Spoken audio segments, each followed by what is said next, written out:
नमस्कार विद्यार्थी मित्रांनो, मी रुपाली देवरमनी. आज इयत्ता 8वी नागरिक शास्त्र या विषयाबद्दल आपल्याला माहिती पाहायचं आहे. तर प्रकरणाचं नाव आहे संसदीय शासन पद्धतीची ओळख. मग त्यामध्ये आपल्याला संसदीय शासन पद्धती म्हणजे काय, संसदीय शासन पद्धती आपण का बरं स्वीकारली, अध्यक्षीय शासन पद्धती म्हणजे काय याविषयी माहिती पाहणार आहोत. तर भारताच्या संविधानात कशा प्रकारची शासन यंत्रणा अथवा शासन पद्धती नमूद केली आहे याचा अभ्यास आपण या पाठामध्ये करणार आहोत. तर वर काही प्रश्न आहेत तिथं, ते प्रश्न मी तुम्हाला विचारते.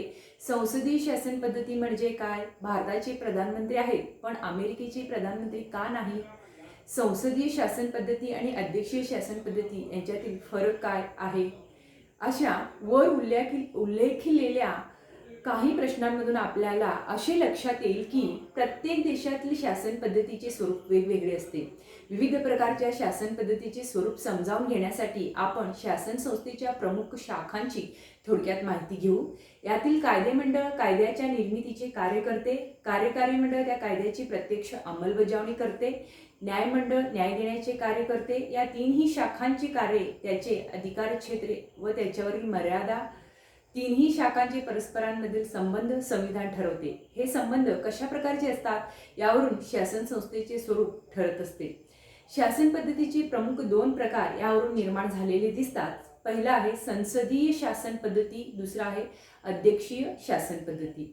संसदीय शासन पद्धतीमध्ये ही प्रामुख्याने इंग्लंडमध्ये विकसित झाली. इंग्लंडमध्ये अलिखित संविधान असून आजही तेथील बराचसा राज्यकारभार रूढ संकेताच्या आधारे चालतो. म्हणजे पार्लमेंट ही अशीच तिथे उत्क्रांत झालेली संस्था आहे. पार्लमेंटवर आधारित पार्लमेंटरी शासन पद्धती हे इंग्लंडचे योगदान मानले जाते. भारतात ही शासन पद्धती संसदीय शासन पद्धती म्हणून आपण स्वीकारलेली आहे. अर्थात इंग्लंडमधील पार्लमेंटरी शासन पद्धती व भारतातील संसदीय शासन पद्धती व्यापक अर्थाने साम्य दिसते, परंतु संस्थात्मक आशयाच्या दृष्टीने भारतीय शासन पद्धती वेगळी आहे. भारतीय संसदीय शासन पद्धतीची पुढील वैशिष्ट्ये आपण समजावून घेऊ. एक आहे संसदीय शासन पद्धती ही राज्यकारभाराची एक पद्धत आहे. केंद्रीय शासन यंत्रणेच्या कायदेमंडळाला संसद असं म्हटले जाते. राष्ट्रपती, लोकसभा आणि राज्यसभा मिळून संसद तयार होते. दुसरं आहे संसदेच्या लोकसभेतील प्रतिनिधी जनतेकडून थेटपणे निवडले जातात. या सभागृहातील सदस्याची संख्या निश्चित असते. तिसरं आहे लोकसभेच्या निवडणुका ठराविक मुदतीनंतर होतात. या निवडणुका सर्व राजकीय पक्ष लढवतात.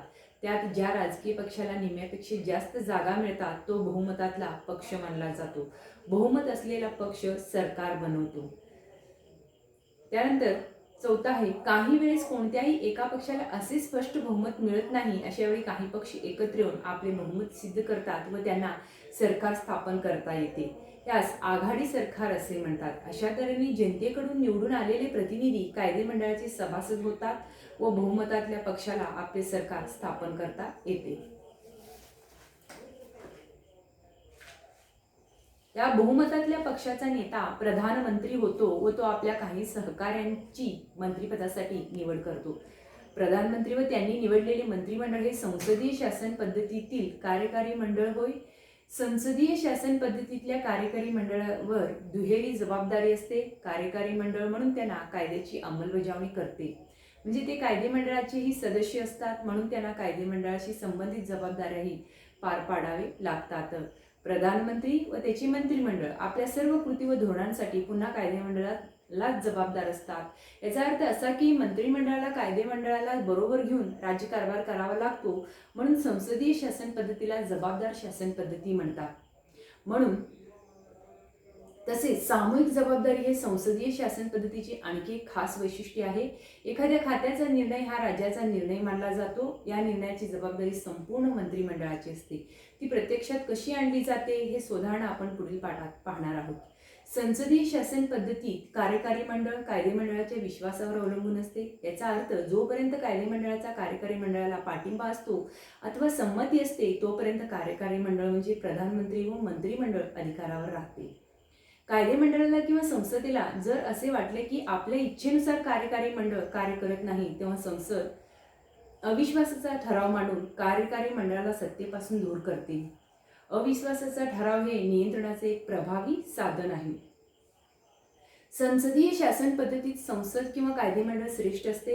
लोकांनी निवडून दिलेले प्रतिनिधी सामान्य जनतेची अपेक्षा संसदेत व्यक्त करतात. लोकहितासाठी कार्य केले जावे हे संसद ठरवते.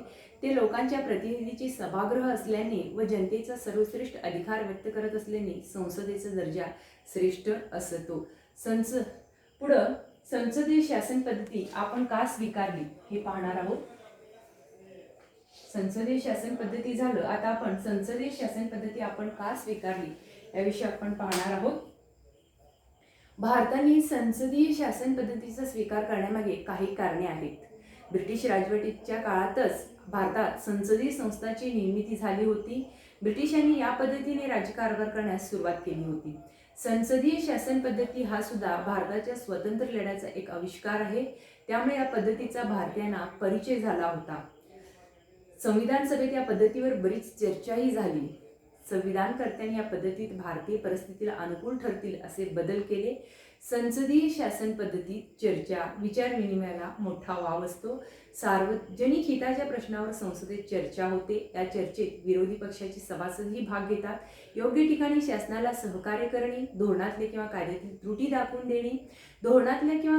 त्रुटी दाखवून देणे व प्रश्नांची अभ्यासपूर्ण मांडणी करणे इत्यादी बाबी विरोधी पक्ष करू शकतात. यामुळे संसदेला अधिक निर्दोष करणे शक्य होते. पुढचा आहे अध्यक्षीय शासन पद्धती. पुढचा पॉइंट आहे अध्यक्षीय शासन पद्धती. राज्यकारभाराची आणखी एक पद्धती म्हणून अध्यक्षीय शासन पद्धतीचा उल्लेख करता येईल. अशी शासन पद्धती अमेरिका या देशात आहे. ही पद्धती संसदीय शासन पद्धतीपेक्षा वेगळी आहे.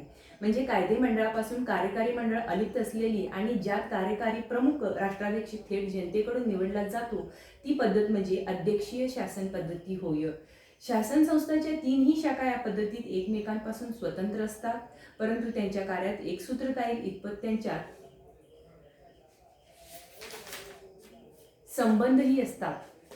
म्हणजे अध्यक्षीय शासन पद्धतीचा अवलंब अमेरिकेने केला आहे. या शासन पद्धतीची काही वैशिष्ट्ये पुढील प्रमाणे. पहिला आहे अध्यक्षीय शासन पद्धतीत कायदेमंडळ व कार्यकारी मंडळ थेटपणे परस्परांवर अवलंबून नसतात. कायदेमंडळाची दोन्ही सभागृहे तसेच राष्ट्राध्यक्ष हे जनतेकडून निवडले जातात. राष्ट्राध्यक्ष कार्यकारी प्रमुख असतात व त्याच्या हाती कायद्याच्या अंमलबजावणीसह अनेक अधिकार असतात. दुसरा आहे अध्यक्षीय शासन पद्धतीत ही अशा प्रकारची रचना असली तरी कायदेमंडळ व कार्यकारी मंडळ परस्परावर नियंत्रण ठेवते. परस्परांवरील नियंत्रणामुळे जबाबदार पद्धतीने राजकारभार होऊ शकतो. संसदीय व अध्यक्षीय शासन पद्धती व्यतिरिक्त अन्य काही शासन पद्धती फ्रान्स म्हणा, स्वित्झर्लंड म्हणा, जर्मनी इत्यादी देशांमध्ये अवलंबल्या जातात. म्हणजे विविध देश आपल्या परिस्थितीस अनुरूप अशा प्रकारच्या शासन पद्धतीचा अवलंब करताना दिसतात. पुढील पाठात आपण भारताच्या संसदेची रचना, कार्यपद्धती व भूमिका विचारात घेणार आहोत. अशा प्रकारे हा प्रकरण इथे संपतो. नमस्कार.